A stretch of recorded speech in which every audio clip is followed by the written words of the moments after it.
I don't really know why I woke up with the sniffles, and more importantly, I don't know why I have 3 matches backed up against this guy by the name of Sparkxzz or some shit like that.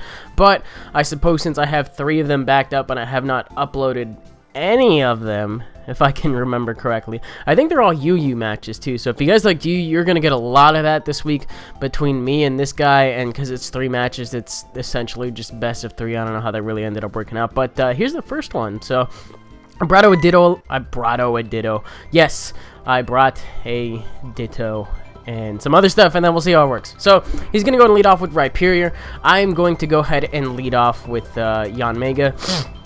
Oh my god, excuse me. I don't know why I have like the sniffles real bad today, but I dig him out first turn with the Giga Drain. And this is also worth mentioning that this is the first of 3 matches that we've had. We had the 3rd one last night, and as I dropped it on my folder, I was like, wait a minute, this name seems fucking familiar, and it turns out that I'd played him a lot, so there's that. But this thing ends up dying in 1 shot on the first turn thanks to Life Orb and shit like that.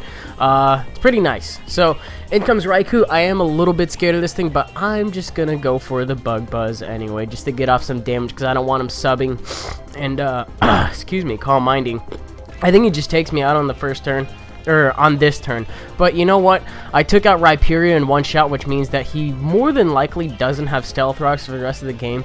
I wasn't really paying too much attention to the team preview, but if he let off with Rhyperior, it was probably there to set up hazards, and it's a little unfortunate. So we kind of learned here that it's a Life Orb Raikou, and because of that, I'm thinking that it's probably not going to end up Calm Minding.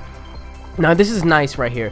I did copy the minus special defense boost, but it doesn't really matter. The fact of the matter is that he does have the special, or not the boost, excuse me, the drop. I did copy that stat drop, but he does have the stat drop in the first place for me to copy, which is why I'm going to go ahead and be able to take him out with a T-Bolt. His Rhyperior is gone, so I'm pretty sure there are no electric immunities.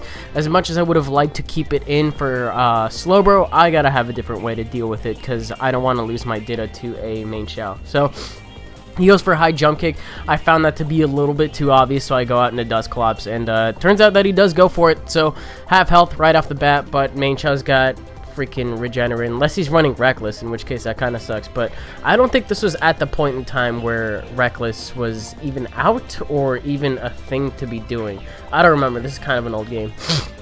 But I'm gonna sub up here, and I believe I speed this up a little bit, maybe? I don't know if this is sped up, but the thing is it's me doing the work with Dusclops. This Dusclops always puts in work when I fucking use it. Curse to drop the health. Pain Split to get back the health from the opponent. I mean, it is taking set damage, but this is a fucking weird Slowbro anyway. It's going for Flamethrower for some reason. It is as if it doesn't have Water or Psychic Stab to hit me with. And it's kind of a nice thing to go for Pain Split on, just because of the sheer like fuck ton of HP this thing has. So even with the curses, I still get back to more or less where I was before the curse, so it's not all bad. He's gonna go into another high HP poke, which is Melodic, which means I'm gonna be able to be behind my sub, be able to curse again, I believe, after I Pain Split. And it turns out that it is actually not going to break my sub, and I get a lot of HP back from this thing. So knowing that the Scald is more than likely going to end up breaking my sub on this hit, if I was a smart person, I am the future person, like using the 20. Yes, that's what I meant to say. If I went for the sub, because that definitely would have been the smarter play there. So now I'm actually free to go for a Pain Split from, or not a Pain Split, excuse me, a curse from behind the sub, barring, you know, this shit breaking. Now it is going to leave me open on the next turn to his next hit, but honestly I don't really mind that much, because I don't have enough HP to sub, owing to the fact that I don't have lefties going, or I got the Eevee legs, it's fucking Dusclops. But I get to Pain Split right here, get some HP back, and I believe this Melodic has Scald and Toxic, which is something I wasn't really expecting. I think it is going to end up working out for him, just because he's faster and whatnot, and get a status off on me. But hey, I claimed 2 victims to Curse and Pain Split, so it wasn't a bad day to be a Dusclops. So going to go ahead and go for the sub, and I believe he's going to go ahead and die this turn to the Curse, owing to the fact he didn't go for the Recover, and he deemed it more necessary to status me. And I wouldn't blame him, this thing is a problem. But I'm running low on HP. The only way I'm going to be able to gain HP back is if I'm able to Pain Split. But I think I end up either paint splitting or I think I just curse at this point. Okay, so this thing's dead, and it's gonna be a fairly big help just to get a quarter of HP off on Slowbro every turn. That's either gonna force him out or leave him to the point where he's gonna want to start going for slack offs. But seriously, flamethrower, I was not expecting that, to be completely honest. But I had to go into my Azelf here.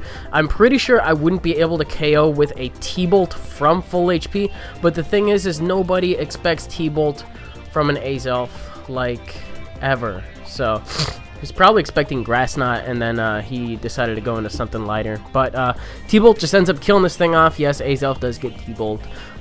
This thing's fun. In case we've had little run-ins to it in the past, it is full-out offensive. 4 attacks, and T-Bolt actually does come in handy in this situation because I'm able to get a nice one off on the Togekiss. I don't think it's going to end up killing it off, but some nice damage is nice. So this game's, looking at the Vegas track, it's kind of short, but he's going to go for an Air Slash. Does not get the flinch or anything like that. I'm surprised he didn't go for the T-Wave and then the Air Slash, but maybe he doesn't have it. Whatever the case, knock him out with another T-Bolt, and I'm pretty sure it's just going to be Azelf putting in work for the rest of the game. So I think this was our first of 3 UU matches, so expect to see the next ones. Those are definitely a little bit longer. This first one just happened to definitely go Azelf's way, and then Dusclops just kind of walked its way through the walls. So T-Bolt, I'm pretty sure, is going to be able to take that thing out as long as it's not at full HP.